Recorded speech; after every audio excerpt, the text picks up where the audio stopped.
Hello दोस्तों, this is Vishakha Daga coming up with next round of editorial explained.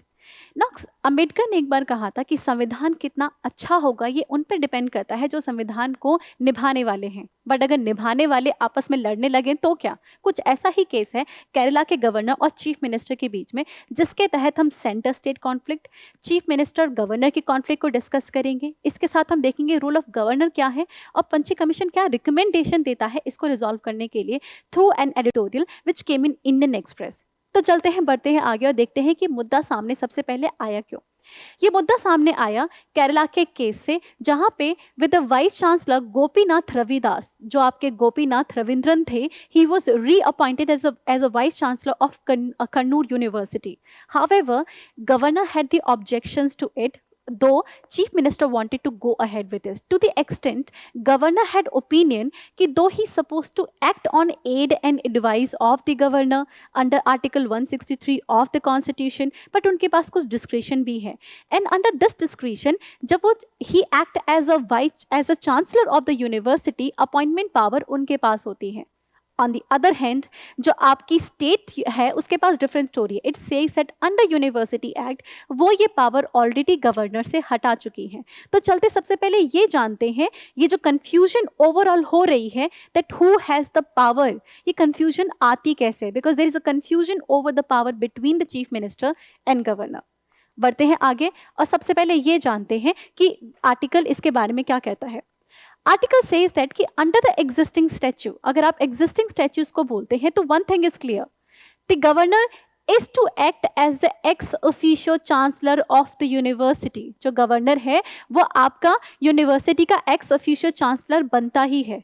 तो chancellor तो आपका clear है, हाउएवर उसके पास क्या पावर है इन कैपेसिटी और क्या फंक्शंस हैं ये डिपेंड करता है स्टेट के लेजिस्लेशन पे, right. Now this will be decided by state legislation, जो कि वेरी करता है।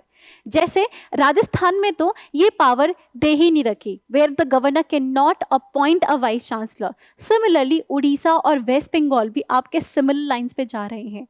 इसमें केस स्टडी में ये भी डिस्कस की गई है कि जहाँ पे Orissa has actually taken a step और यूजीसी केम इन फ्रंट कि you do not have this responsibility, ये जो responsibility of appointing vice chancellor ये स्टेट गवर्नमेंट को नहीं दी जानी चाहिए। तो उड़ीसा ऑलरेडी टसल देख रहा है, वेस्ट बंगाल ने ये पावर ले चुकी है, केरला ने भी यूनिवर्सिटी एक्ट पास कर दिया गया है। And increasingly we are seeing कि state over the period of time अपने इस पावर को यूज करके गवर्नर से ये पावर ले रहे हैं। So he can act as a chancellor, but उनके पावर और फंक्शंस कम किए जा रहे हैं। Okay, now let's move ahead. अब जानते हैं आगे की कहानी में what does it talk about, कि व्हाट डज इट मीन, इसका सिग्निफिकेंस क्या है। देन इट टॉक अबाउट कि सेंट्रल यूनिवर्सिटी में अलग पैटर्न है, मतलब which is lesser relevant in here, कि सेंट्रल यूनिवर्सिटी में तो प्रेसिडेंट सिर्फ विजिटर होते हैं जो कि चांसलर को अपॉइंट करते हैं on the advice of the central government, and then जो वाइस चांसलर है वो स्टैंडिंग कमेटी होती है जो रिकमेंड करती है, उसके बेसिस पे वो अपॉइंट होते हैं। So overall interference is less. It is in the appointment of state university जहाँ पे ये कन्फ्लिक्ट का शेप ले लेता है कि जो कन्फ्लिक्ट आपका हो जाता है, पहली बात गवर्नर वर्सेस आपका स्टेट के चीफ मिनिस्टर के बीच में, and then this conflict take the shape of state versus centre, right.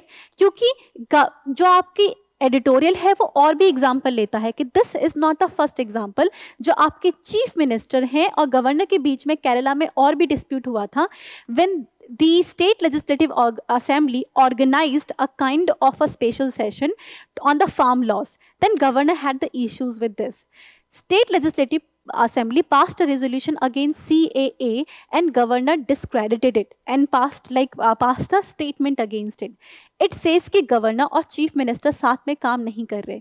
Article says this is mostly possible when the governor is appointed by different party in power which is in center and the party which is in state. तो ये tussle कुछ ऐसी shape ले लेता है, ये आपका centre है, ये आपका गवर्नर है, ये आपका स्टेट गवर्नमेंट है। एंड गवर्नर का जो रोल था, he was suppose to act as a linchpin, मतलब representative of centre but head of the state government, and because of which he has to make possible the coordination in between the two, center और state के बीच में coordination लेकर आना था, right? But overall what we are saying, article says कि when the governor is appointed by the party in power in the center, he is mostly acting as the agent of the center, state government के साथ coordinate नहीं करता। और ये सबसे बहुत ज़्यादा आपका दिख रहा है in the appointment of vice chancellor। Vice chancellor की अपॉइंटमेंट में बहुत दिख रहा है। अब पंछी कमीशन की इसकी रिकमेंडेशन क्या थी? पंछी कमीशन की रिकमेंडेशन ने साफ कहा था, you can take away the power of appointment of vice chancellor by the governor. वो पावर आप सीधा हटा सकते हो, जिससे कि सेंटर और स्टेट या फिर गवर्नर और चीफ मिनिस्टर के बीच में एक और जो मुद्दा है उसको कम किया जा सके, सो दैट बेटर कॉपरेशन हो सके। ना this recommendation can actually be implemented. The article, तो अब हम सम अप करें तो कुछ ऐसा है, इट टॉक्स अबाउट कि सेंटर स्टेट के बीच में कॉन्फ्लिक्ट हो रहा है। वो कॉन्फ्लिक्ट शेप किस में होता है? गवर्नर और चीफ मिनिस्टर के बीच में, राइट? इसका रीजन क्या है? Because there is a lack of delineation of duty, each party is having different interpretation, some party are having extra responsibility, जैसे पंछी कमीशन कहती है उनको हटाया जा सकता है। साथ में different party in power immediately result in to conflict, कि उसका पॉसिबिलिटी ऑफ कॉन्फ्लिक्ट बढ़ जाता है। And then specially in role of vice chancellor, appointment of the role of vice chancellor, ये सबसे ज़्यादा विजिबल है, तो सबसे ज़्यादा यहाँ पे काम किया जा सकता है।